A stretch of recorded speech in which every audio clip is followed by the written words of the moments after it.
बुलेटिनमध्ये आपल्या सगळ्यांचं पुन्हा एकदा स्वागत। मनसेला सोबत घेण्याबाबतचा अद्याप कोणताही प्रस्ताव आला नसल्याचं स्पष्टीकरण हर्षवर्धन सकपाळांनी दिलं। दिल्लीतील नेते यावर निर्णय घेतील असंही सकपाळ यांनी म्हटलं आहे।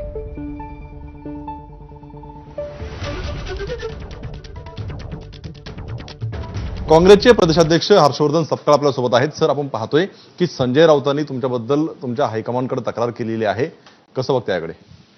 नाही, अशी कोणची तक्रार करण्याची काही कारण नाही आणि अशा पद्धतीने काही झालं याची मला काही माहिती नाही। जे पत्र लिहिलेलं आहे ते मनसेच्या मुद्द्यावरून लिहिलेलं आहे, याआधी तुमची काही चर्चा झाली होती, काही पत्रावर झाला होता? नाही, मनसेचा मुद्दाच काही आता नाही आहे, कारण मनसेच्या मुद्द्याच्या अनुषंगानं काही चर्चा होण्याचा संभव हेच नाही, कारण या संदर्भात कुठलाही प्रस्ताव हा आलेला नाही।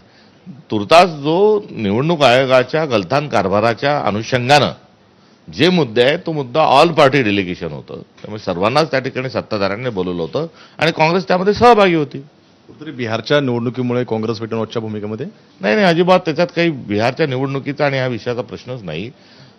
वोट चोरी हा काँग्रेसने उचललेला मुद्दा आहे आणि तो सर्वच पक्ष आता त्याच्यावर जर तुटून पडत असतील तर फार आनंदाची बाब आहे। आणि एवढंच नाही तर भारतातल्या सगळ्या नागरिकांनी येऊन ही वोट चोरीचं जे प्रकरण आहे याला कुठे ना कुठे आळा घातला पाहिजे, ही आज देशाची असणारी आवश्यकता आहे। आणि या मुद्द्याच्या अनुषंगानं जर आमचे मित्रपक्ष त्याच्यात पुढाकार घेत असतील आणि सगळ्यांना बोलत असतील तर ही स्वागतार्ह घटना आहे। पण राज ठाकरे हा महाराष्ट्रातला आक्रमक चेहरा आहे, जर राज ठाकरेंना सोबत घेतलं इंडिया आघाडी किंवा महाविकास आघाडीमध्ये तर फायदा होईल असं वाटत नाही का?